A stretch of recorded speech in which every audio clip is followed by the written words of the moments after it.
Vamos lá, meus queridos alunos, continuar nossa trajetória em busca de resultados, né, que vão ser os melhores possíveis. Hoje trataremos do petróleo, na realidade as fontes e aplicações do petróleo.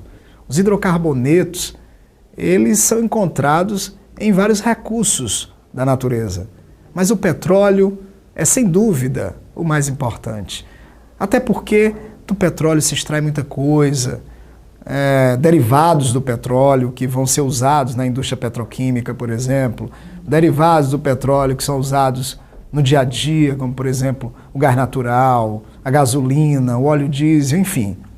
A aula de hoje vai tratar um pouco desse aspecto.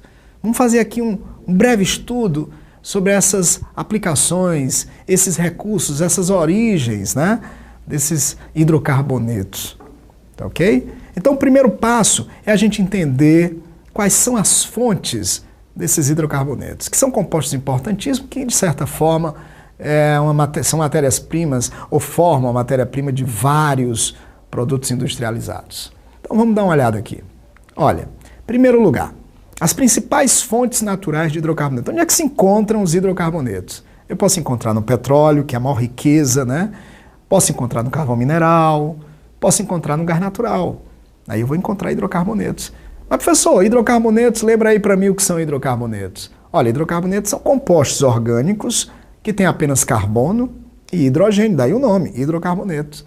Bom, mas o petróleo é predominantemente hidrocarbonetos. Gás natural também, carvão mineral. A diferença basicamente do petróleo e carvão mineral é que eles têm estados físicos diferentes. O petróleo, ele é viscoso, né? Ele é leitoso, ele é líquido, vamos dizer, pastoso. Já o carvão mineral é sólido, como por exemplo a hulha, que é muito conhecido, né? De onde se extrai muitos produtos orgânicos a partir dessa hulha. O gás natural é predominantemente metano, que é o CH4, predominantemente, que é um hidrocarboneto. Esses recursos, da maneira como eu vou falar aqui, são recursos não renováveis. Ou melhor, é que a sua renovação é muito lenta, daí o motivo de dizer não renovável. Mas o petróleo ele é extraído, né, tanto do mar como do continente, né?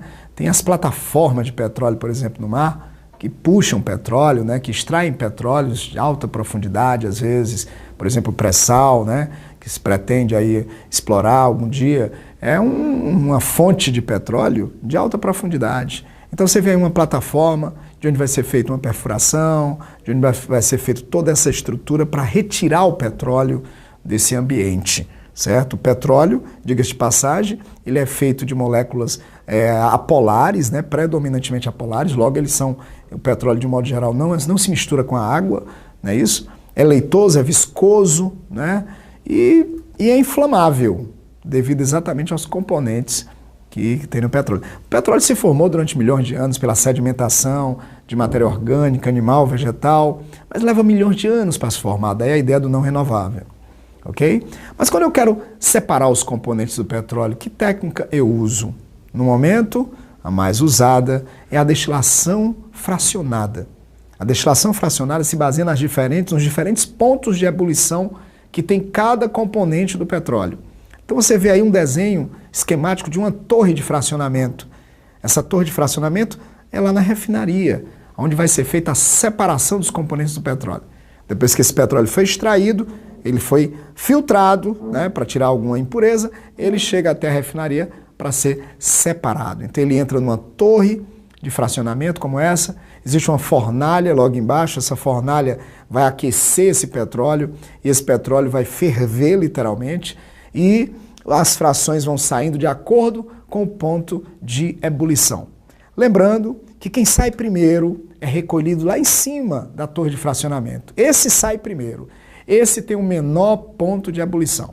Quem sai por último é recolhido embaixo, nessas janelas. Tem várias janelas a torre de fracionamento. E na janela inferior vai ser recolhido a fração mais pesada, aquela que tem maior ponto de ebulição, aquela que saiu por último. Ok? Como você vê aí no desenho esquematizado, você tem o GLP, que é o gás liquefeito do petróleo. Tem também o GNV, que é o gás natural veicular.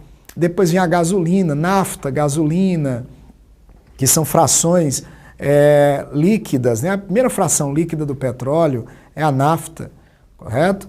Depois você tem o querosene, depois você tem o óleo diesel, óleos lubrificantes, né? Enfim, vai saindo todas as frações do petróleo de acordo com o ponto de ebulição. E elas são recolhidas nessas janelas laterais, tanto lado esquerdo como lado direito da torre de fracionamento. Obviamente que é bom lembrar, não esquecer disso, é bom lembrar que nós temos um ponto de ebulição diminuindo de baixo para cima. Então, a saída da fração vai ser de cima para baixo, ok? Um fato também curioso é que o petróleo ele passa por vários processos químicos.